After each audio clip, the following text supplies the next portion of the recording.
I've had a lot of people, my subscribers, non-subscribers, sending me messages in my DM inquiring if Ireland is accepting or recruiting healthcare assistants in Ireland. This is what today's video is going to be about. Stay tuned.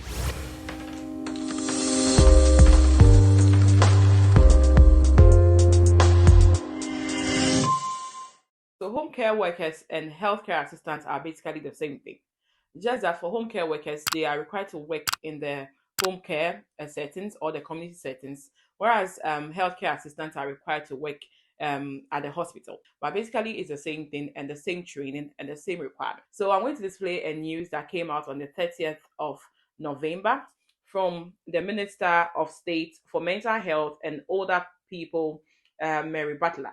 Okay, that states that the government has allocated 660 million for home care package in the budget, but the workers are not available to work in this setting. So to address this difficulty, the Minister of State, that's Mary Butler, also came out stating that work visas for 1,000 home care workers have been announced to address a recruitment crisis in the sector.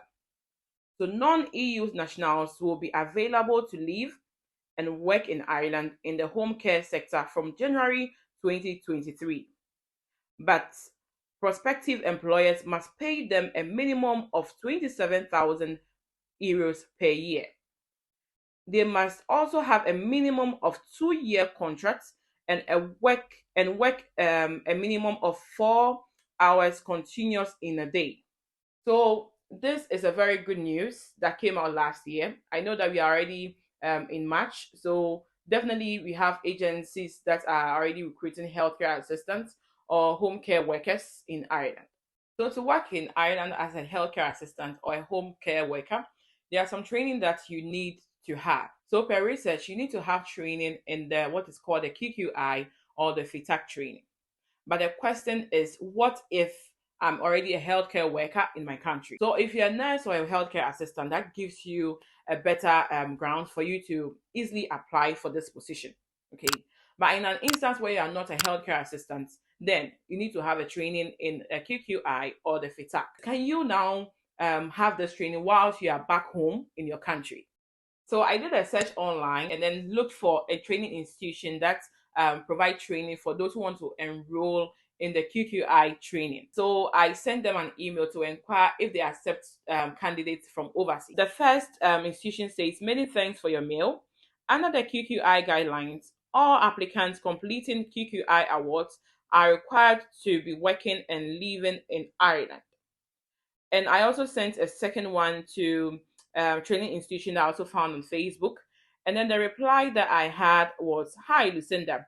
Anyone who wishes to take one of our QQI accredited programs needs to be living in Ireland with a social security number, that is our PPS. It is not available for overseas international students." Wow. And it was like a really bad news, but there are many other things that you can do for you to grab this opportunity. So this is not the end. So let's remember that the fact still remains the same. The target per the news that we all watch is for non-EU nationals. If you're a nurse in your country or a healthcare worker in your country, then definitely you have a training which is equivalent to this of to that of the QQI award, which gives you a better opportunity. However, if you are not a healthcare personnel and you really want to enroll in this QQI, but you are not being given the opportunity as is stated, you can still look for employers that are looking to employ people from overseas to come and work as healthcare assistants. So then your search is going to be for a visa sponsored healthcare assistant or home care worker. Also, whilst you are waiting to be able to apply and then get an employer, there are some trainings that you can enroll in. And per the research that I did, most of these employers or agencies are requesting candidates to enroll in what is called a CPR training, patient handling, infection control, safeguarding, intellectual disability, and many more. So I'll be leaving a link under my description where you can register and then start some trainings.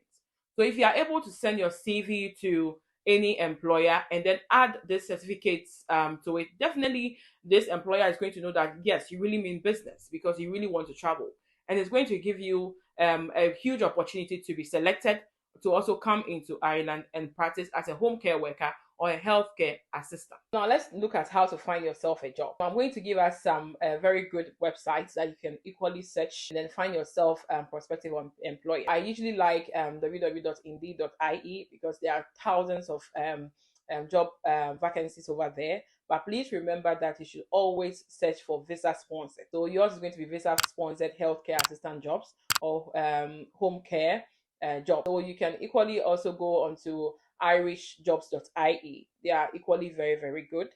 And you can equally use your social media networks. That is Facebook, Twitter, and Instagram, and all of that. Okay. So I went on Facebook and I sent a message to one of good agency. Their name is TTM Healthcare Solutions. And then I asked them if they are recruiting overseas healthcare assistants or home care workers. And then their reply was, "Hello, Lucinda. We are currently not recruiting international healthcare assistants and we do not offer sponsorship. If we do reopen application, we will do so at this link." So the link is www.ttmhealthcare.ie, which is very good. So it's a green light for all of us. That's currently most of these agencies are on hold, but you can keep on searching through this wonderful sites that I checked. You might find yourself a very good or land yourself a very good job offer. So now let's look at the entire process involved. If you are able to secure yourself an interview, you definitely have to pass your interview, which we all know. And then after your interview, your employer is going to send you what is called a job offer.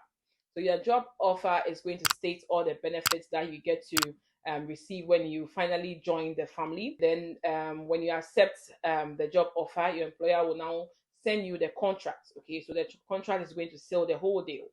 And then it's like an agreement that yes, I'm going to work with you as a healthcare assistant or as a home care nurse. Then after you are done that, your employer is now going to move forward with some documentation, which is the GADA vetting and also your general work permit.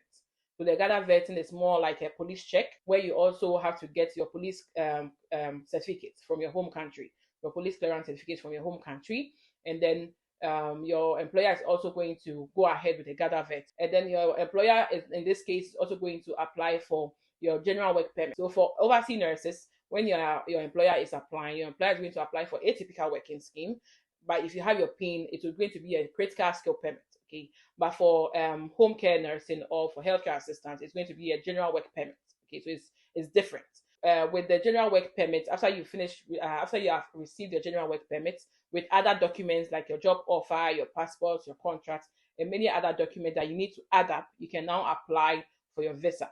So when you apply for your visa and you are lucky enough and you get approved for your visa, then you can now come into the country and then work as a home care nurse or a healthcare assistant. So I know a lot of you would be asking if the English proficiency test is also a requirement.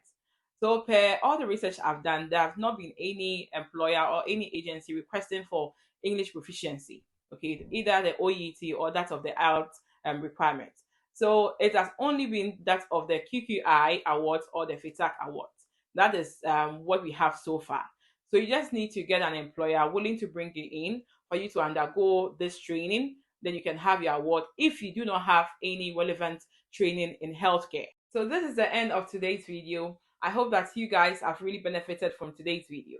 If you really did, remember to hit the like button. Also remember to share and also drop a comment because I really love to hear from each and every one of you.